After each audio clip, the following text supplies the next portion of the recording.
Good afternoon, everyone. Give it a second for people to come on in.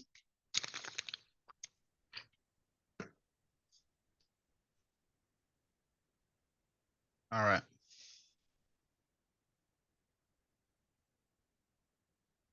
All right, well, here. Afternoon, everyone. Welcome to How to Pass FTC Robot Inspection.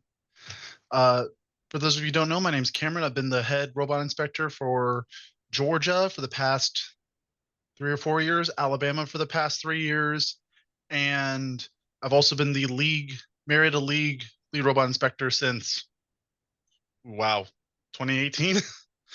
So I've been around the block. I've been robot inspecting since 2014.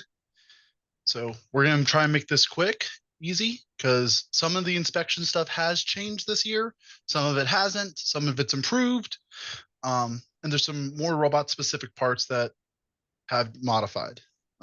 Also want to introduce you to our moderator. Go ahead, Naman. Hello. Yeah, I'm Nivan. I'm this session's moderator. So, yeah, I mean, that's pretty much it for me. Yeah. All good. All right, so let's get started. All right. How does robot inspection work? When you come to robot inspection, the team needs to bring their operator console, mechanisms, configurations, decorations that will all be a part of the robot. Like if they decide to add googly eyes onto the robot, they need to be attached. Or if they have a part that has to go on top of the robot later and then get swapped out in between matches, bring that with. Um, must be in typical match configuration for inspections, which is mostly talking about, okay, show up to how you're going to show up to your matches. Um, and also at the end of these, there are the rules. So it's inspection 305, I 304, and all starting configurations must be inspected. So if you decide to start your robot vertically and then one time you decide we're going to start it on its backside, we just have to inspect that. Very rare, but we still have to inspect it. Um, compliance, main things with robot inspection this year, since we do not have the same expansion rules we had last year. So they must show compliance with the general robot rules, that they've built it how they're supposed to, that the what's it called? That the correct amount of motors, servos, that their wires are good, all that stuff. Their number signs, the robot signs are good. They must show their expansion limits. Shows starting and max extension configurations, which we'll get to in a minute. But also, this is for students. So the idea is a student is the one who's presenting this. Mentors are allowed to accompany, but it has to be a student being the one getting the inspection done. So yeah, student team member must accompany the robot. Teams may power up and enable the robot, which will probably be a requirement this year for how the robots have to be inspected.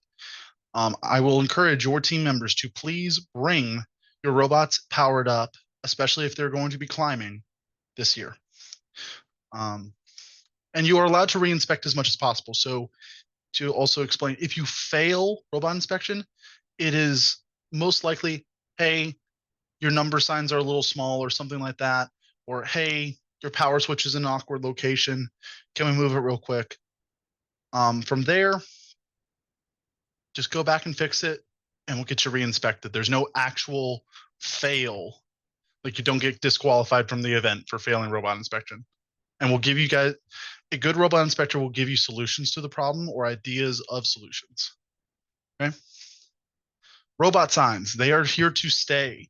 So last year, if you have your old robot signs, they are still legal, but there are a couple of things that they've added in. So one of the big changes is they are now allowed to be larger. Last year, there was a little bit of debate about whether they could be larger or smaller than the size. They are allowed to be larger than 6.5 inches and larger than 2.5 inches tall. But no matter what, they have to have the 1/4 inch of border, no matter what color they are, on either side. And they should be, numbers are about 2.5 inches, 2 2 3/4 inches tall at the most, is what it shows. All right. And this is pulled from the game manual. So this is figure 12.3 and robot R402. Okay. Also, if they are a little small, we do allow some grace, especially at the first couple of events. But by state championships or even league championships, we're not playing We will make you. I've had teams where I've had to duct tape edges of their stuff to make it comply with the 1/4 inch. I know it's annoying, but that's why it's read the manual. Manual helps a lot with this.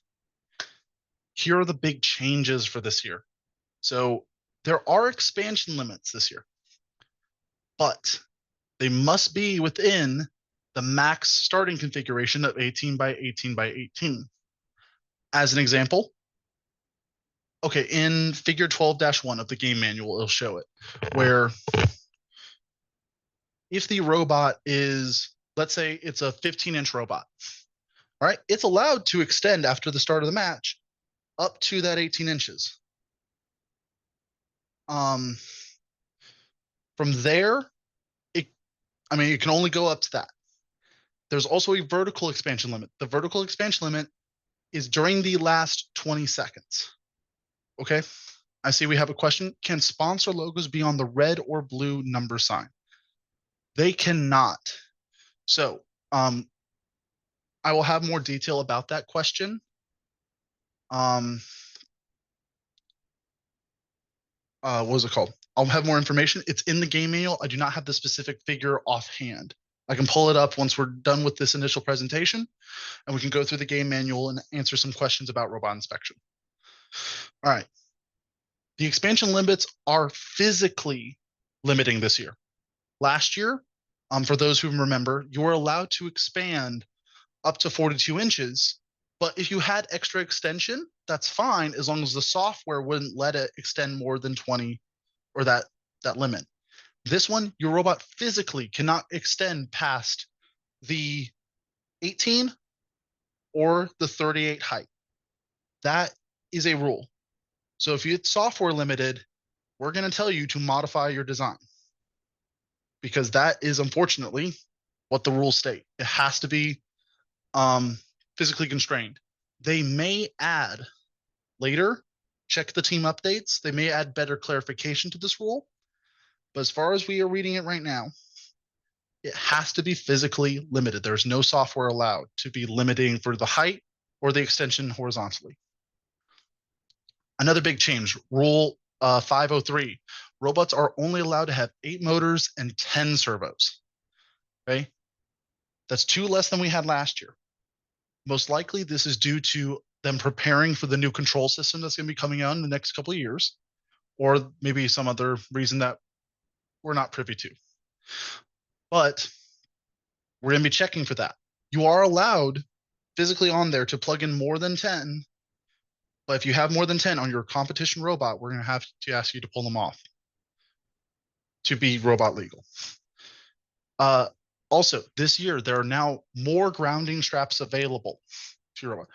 You are not required to have a grounding strap, but in my experience as FTA coach, robot inspector, grounding straps are so beneficial. Previously, you only had the Rev Robotics one. AnyMark has one, and Swift Robotics has one. So please, I encourage y'all to at least have one, maybe even 2, as a spare for your robot. All right, any questions so far about the horizontal limits or the servo limits?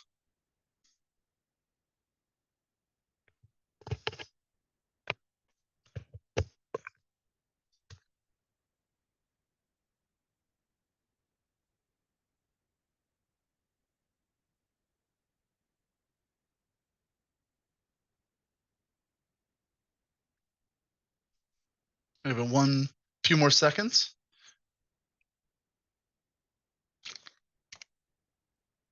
Okay. So moving on. All right, more changes. This has actually been a rule for a while, but they've added extra clarification to the rule. R609B. This is specifically about where the power switch must be mounted.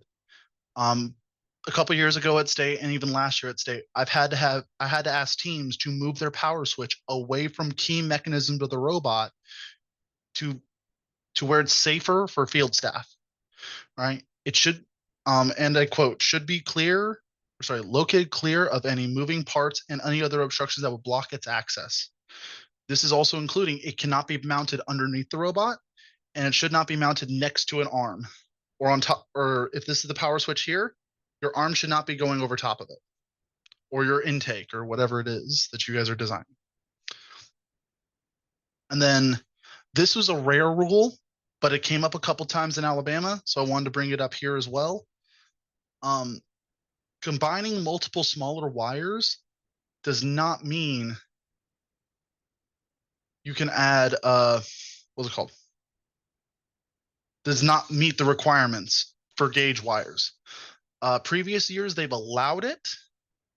This year they're not. They're not allowing it. You're not allowed to take a whole bunch of smaller gauge wire and combine and say this is a more powerful wire. All right. All right. Any questions so far about robot inspection and process? All right, Peyton, I'm seeing you're trying to ask something.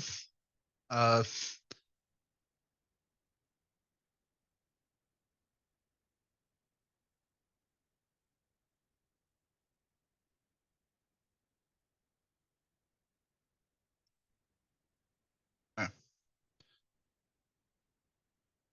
Here, I'll actually go ahead and answer Peyton's original question. So if we type in, this is the game manual. So 12 dot, it's in section 12, 12.4, robot sign rules. It gives you examples of what is okay and what is not okay. You can put this, but it cannot be within that 1/4 inch around.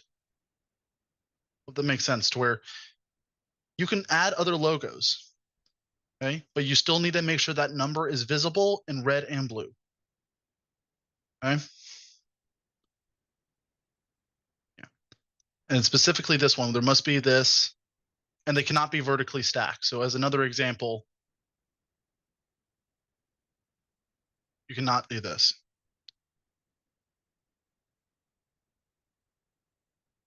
Hope that answers your question, Peyton. All right. Any other questions so far?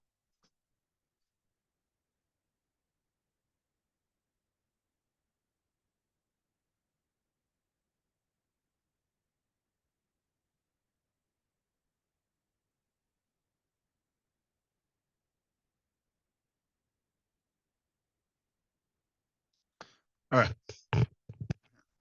Give it one more second for some questions to come up, but I do want to run through one little thing. So this is my sizing box. This sizing box has been around quite a bit. Oop, well, there goes a plaque. This is exactly 18 by 18 by 18. Previous years, you were allowed a 1/4 inch for compliant / zip ties, wire stuff. That is not allowed anymore. It has to be within the 18 by 18 by 18. If it is pressing up against it, so as an example, I apologize. I know it's hard to see on the camera. I have a pillow here as an example, right? So if this pillow, so it fits, right? But you see how this corner is pressing against the side? Or here. We'll make this a little easier to see, I think, maybe. Oh. Okay. So you see how this is pressing up against the side? That is not allowed, right? So it has to be completely within the 18. Also,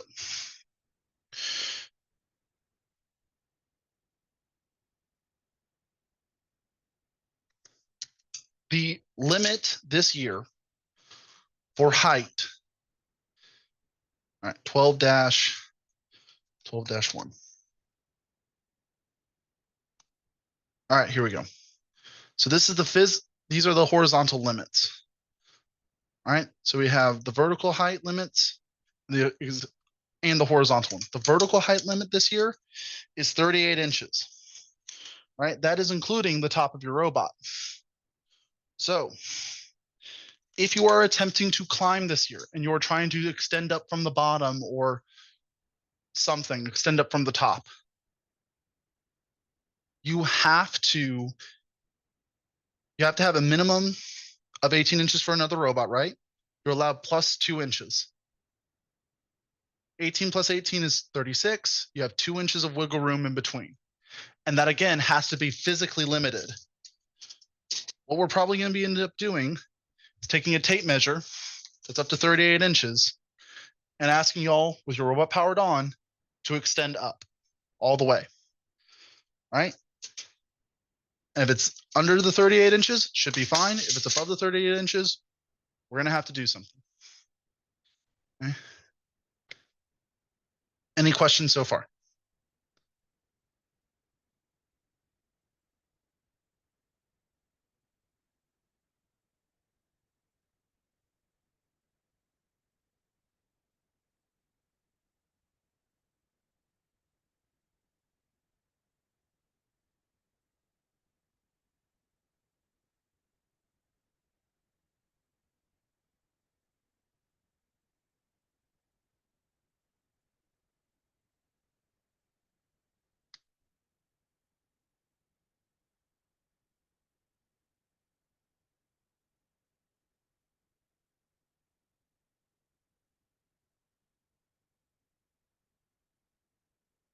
I mean, if no one has any questions, specifically relating to robot inspection, I would like to just open up to any questions you guys might have about this season so far.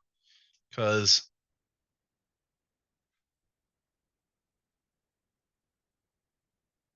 if nothing else, I can help trying to answer any questions while I have the game manual open. But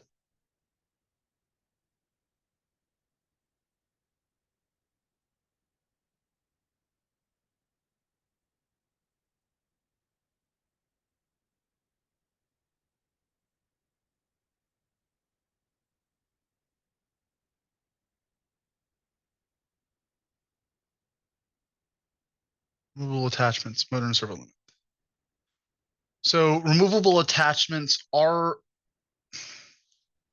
so that is actually a really good question. So hold on.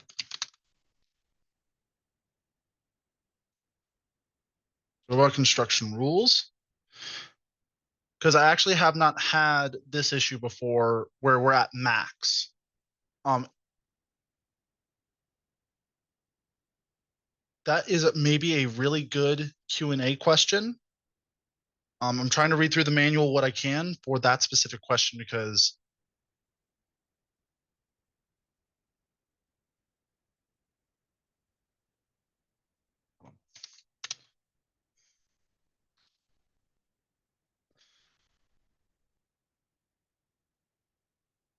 for all mechanisms used in all configurations. So it is a total.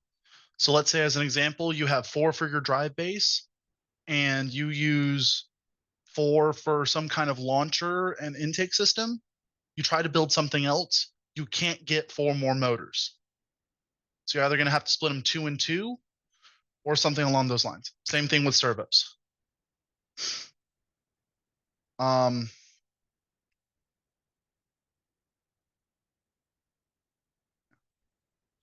any other questions?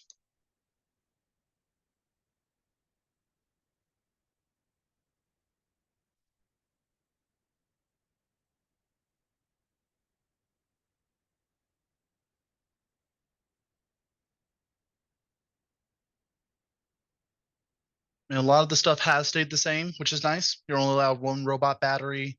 Um, you're allowed to have up to 2 power switches, which have to be in series of each other, which is very rare. I've seen teams do it, but you're allowed to. There's a couple new power switches available. More specifically, the Gobilda one and the Tetrix are now allowed. Previously, it was mostly the Rev and the Andy Mark one, if I remember correctly, that were the ones. If you go through the game manual, you'll see Watos. That is for international teams to use. That's not exactly, unless you guys want to order it and ship it to y'all. I mean, it's your team's money and you can choose to buy it. Um, don't alter the fuse ratings.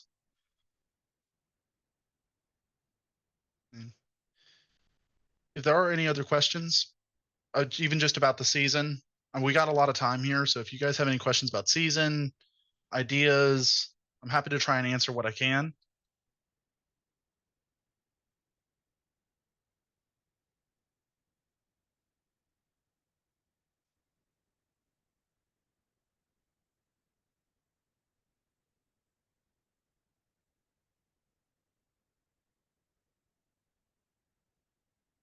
Usually I would also go through the checklist.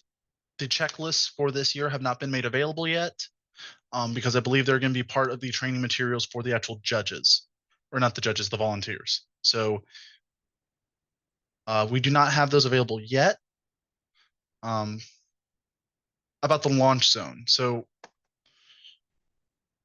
Ping, would you mind adding a little more context about the launch zone? Because from a robot perspective or robot inspection standpoint, there's not much about the launch zone from a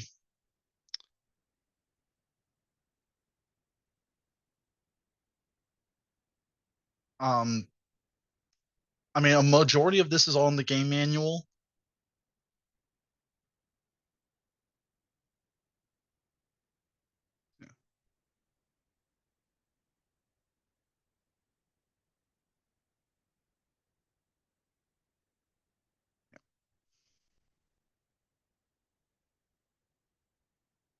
I mean, the launch zone, there's no height limit this year for launching as of right now, but just keep in mind that you're going to have to deal with what's it called?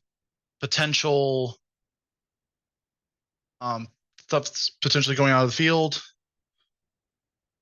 Will we be able to practice on the field as part of inspections in the launch zone? So after you pass robot inspection, you are allowed to use practice fields if they are available.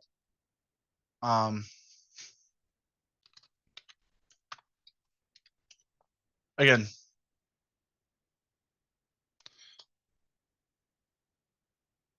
inspection. So that's E116, inspection required. So you have to pass field and robot inspection before you can start going onto the practice field and practicing.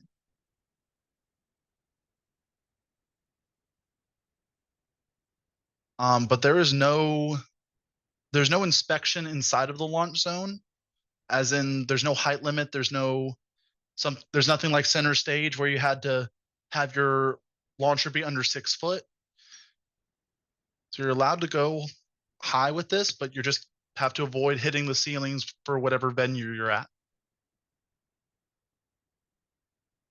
Any other questions?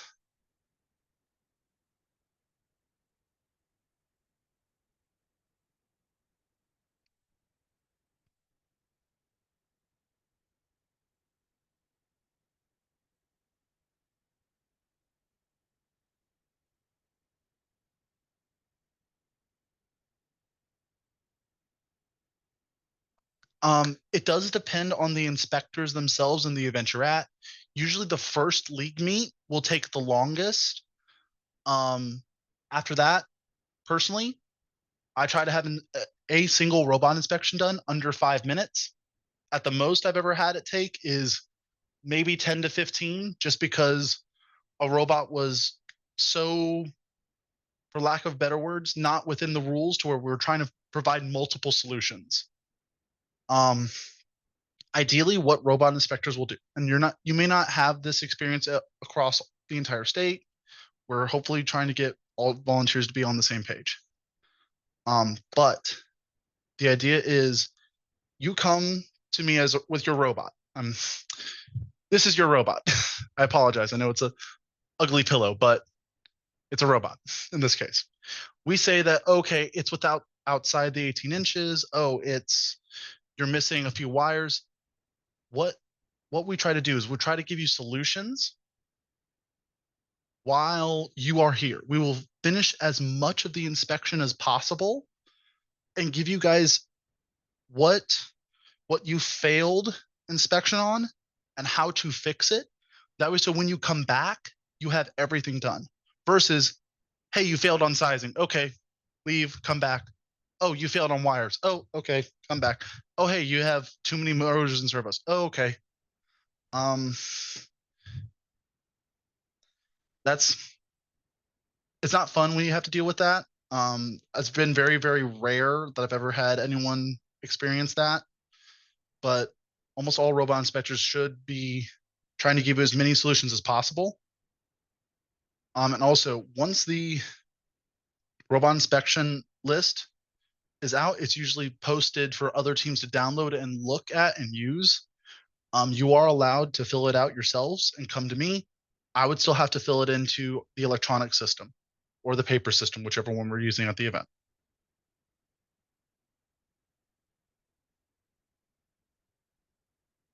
Any other questions?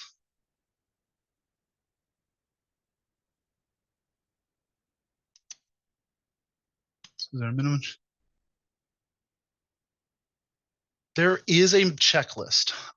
It has not been posted for this year, but here, I'm going to do something a little unorthodox. So give me 1 second. What we're going to do is we're going to type in FTC inspection checklist.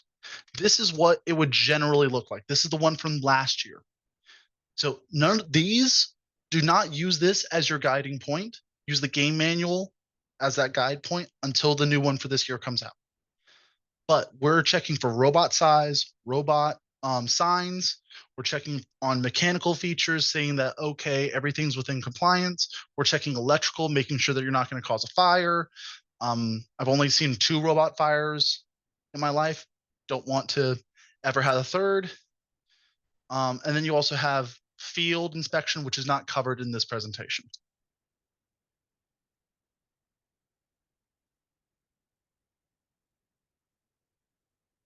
But for this season, I would highly recommend, until the inspection checklist comes out, to use the game manual for it. All the rules of what is allowed. So as an example, type in motors, robot construction. Apologize, I'm trying to skip around. It tells you exactly what allowable motors there are.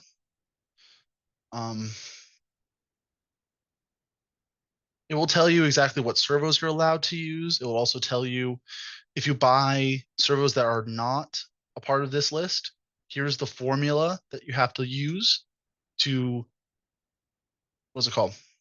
To determine whether it's legal or not. I would also highly recommend, if you're using servos that are not within this list, either it's the printout of the math you did or the spec sheet for that servo, which makes our job as inspectors so much easier. So if you guys come to an event with a servo that's not within that list, and just say, hey, here's the spec sheet. This is why it's legal, versus what's it called? Us trying to find it with you, and then that takes time to actually try and dig and find that resource.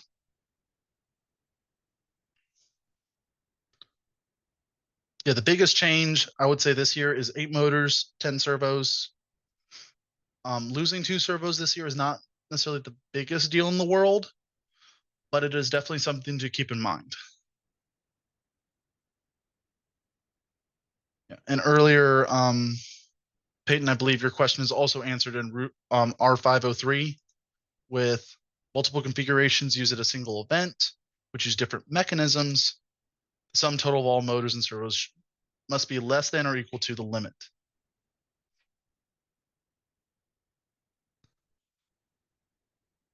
All right, we still got about 20 minutes left. So if you guys have any questions, please feel free to ask.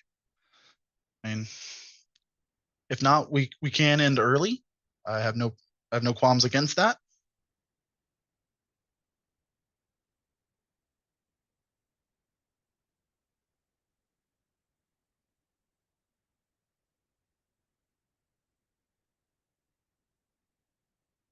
The checklist. That's fair. That's completely fair. Point, Tim. Uh, yeah. The checklist is extremely helpful, but again, that checklist I just showed you is from last year and does not meet the rules for this year. If you follow almost all the robot construction rules, which are all listed in the game manual under R, so any rule that has is robot related has the R in front of it, and it tells you pretty much everything you need to know. It'll also tell you about the starting configurations and what you're allowed to do. So yeah. It also gives you exceptions to some rules. So like as an example, there's this concept of 1 degree of freedom So you can't just buy a robot, or you can't just buy um, something that is outside the scope or outside the spirit, but they're allowing ratchets and other things like that that have more degrees of freedom. Dead wheel odometry is another thing. Universal joints, flexible shafts, those are also exceptions to that rule.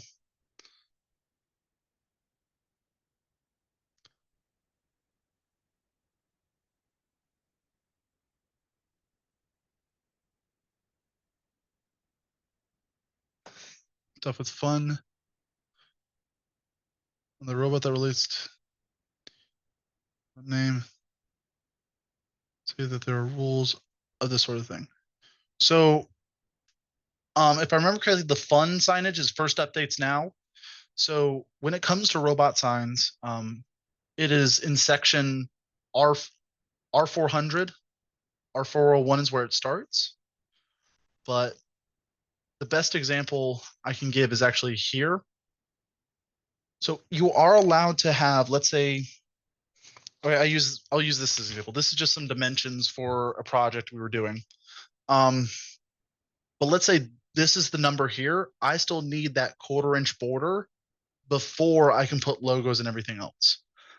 I still have to meet this minimum requirement before I can start adding logos, because that's what we're looking for. I'm looking for, does it minimum 6.5 inches wide by 2.5 inches tall?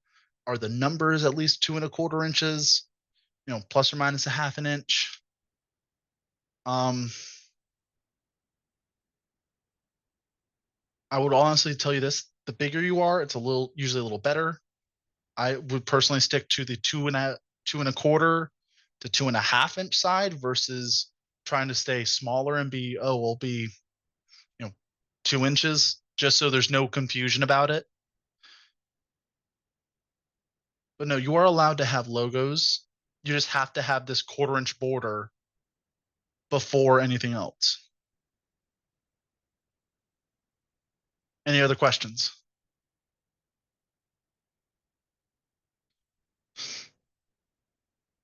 Even at this point, if it's not even robot inspection related, I mean, if you just have questions about this season or the game, I mean, happy to try and answer what I can. But my main role in this call is a robot inspector. Can sponsors go on a roof? I'm assuming what you mean by that is, okay.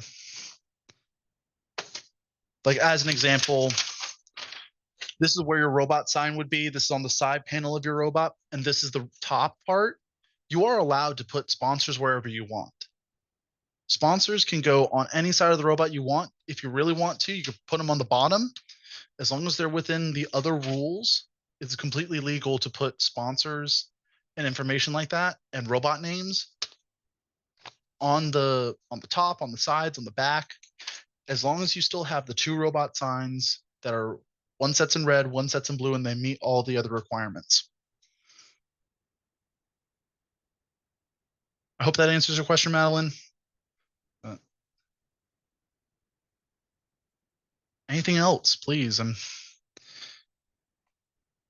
happy to answer whatever I can. I mean, I've had the pleasure of taking my team to world championships for several years now. So, I mean, okay. Glad it did, Madeline.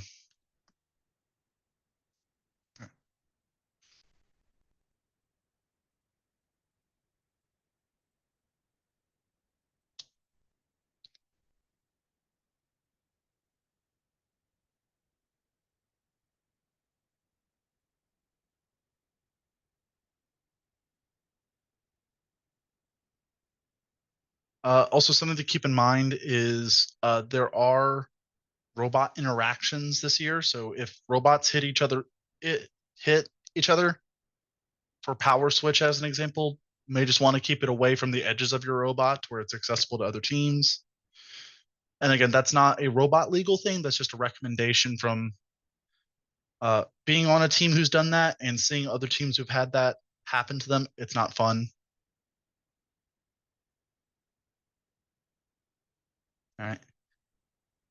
Anything else, y'all?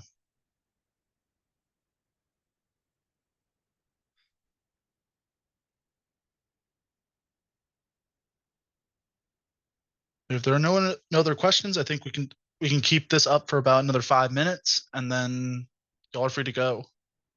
And this is just if y'all have any questions about anything, please feel free to ask.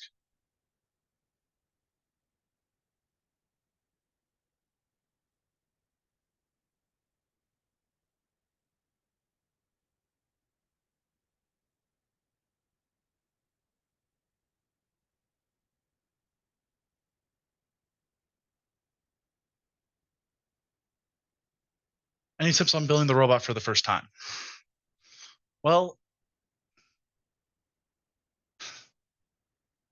if you here's what I'll say.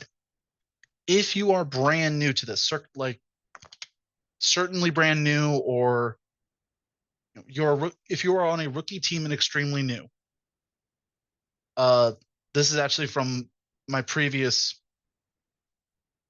uh presentation, but there's 4 rules of robotics that I preach to all the kids that I mentor and I teach. Rule number 1: imitate the best and invent the rest. If your team wants to do really, really good, look at what other teams are doing and using. Rule number 2: it's been done before. This game and the balls, specifically the balls that were used, were from are exact copies of a game from 2017 in FRC. And those teams had to launch 50 of them into a goal. You can only launch 3 this year, but the application still applies. So you can use that as an example of what mechanisms and ideas to do. Rule number 3: keep it simple, students. Um, I've had discussions with teams where they say we're going to have an 3 automated turrets that are going to launch a ball each, and they're going to sequence with each other. And I'm like, you can do that, sure. There's no reason why you can't, but you're adding extra complexity that may not work.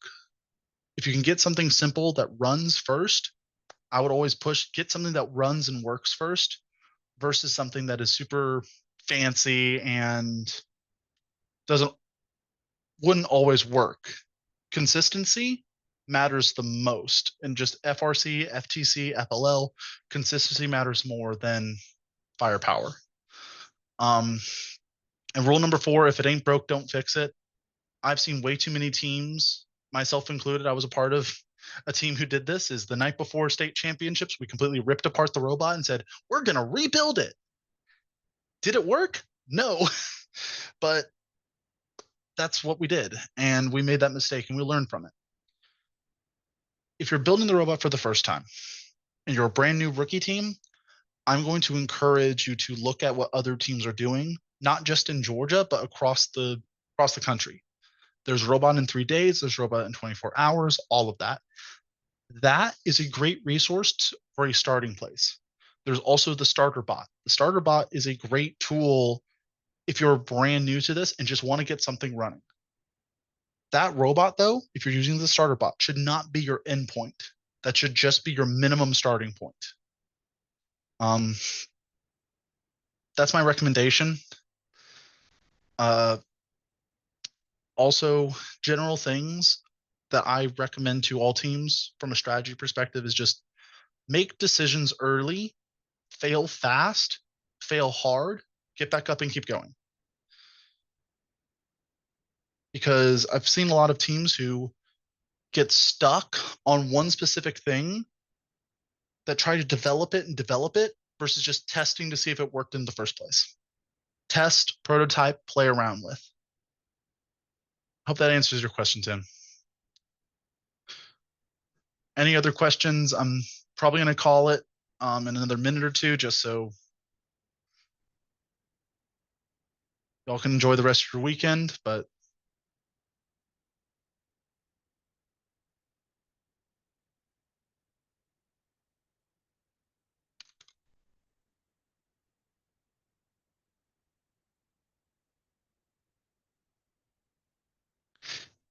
it is a step up, but it's also a lot of the same rules apply. Um, the difference, in my opinion, between FLL, FTC, and FRC is not as far apart as people think. It just depends on what, as either a coach, mentor, or student, what the team's goals are. I mean, I've had teams who say, "Hey, we're not trying to be the most competitive team in the state. We just want to build a robot and have some fun. And if the kids can learn something along the way, that's one way of doing it." I've had teams who say, "Hey, uh, we are going to push being competitive, but we still want to just focus on having fun." Okay. I've had teams who say, "We're going to only be competitive, and that's it." You can do any and all of the above. There's no one good way of doing robotics.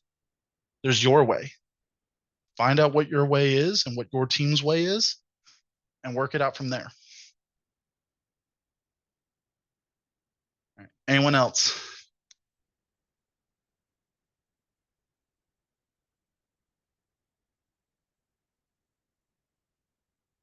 Also, one last thing. This is my sizing box. This is what we use in the Marietta League.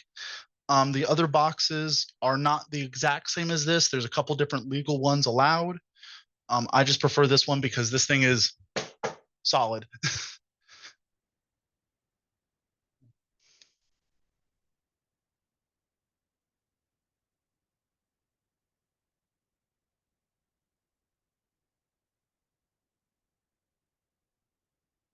All right. Well, if no one else has any other questions, I think we're just going to call it here. I mean, if you guys need anything or have any questions, please feel free to reach out to me. It's Cameron.Huggins@CircuitRunners.com. That's the team.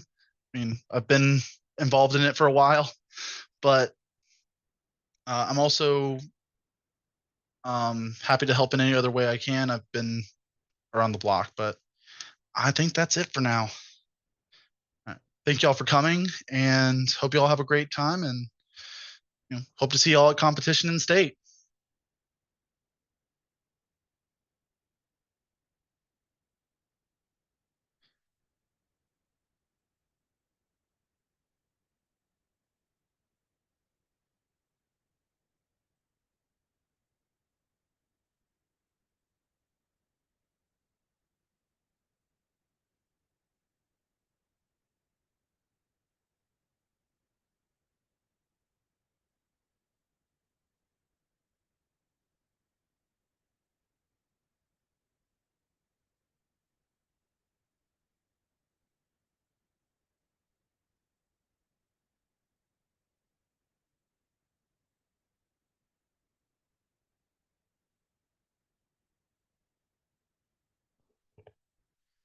So yeah, Navon, I think we're good unless they told you you have to be here Oh until the no, time. we can end early actually. I mean, So unless Chris or Zach, you guys have a question, or Zachary, apologies.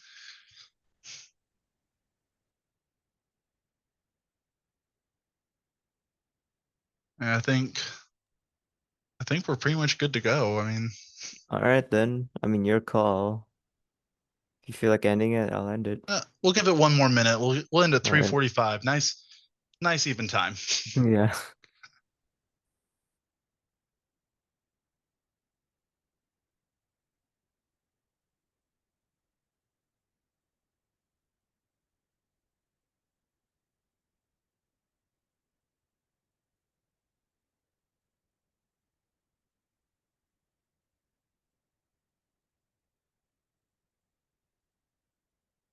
All right, I think that's it. All right. All right. Thank you, Navon. Yeah, thank you for presenting today. I mean, So, like I told them earlier, this usually doesn't take all that long. And I uh, said 50 minutes is a long time to try and squeeze not a lot of information.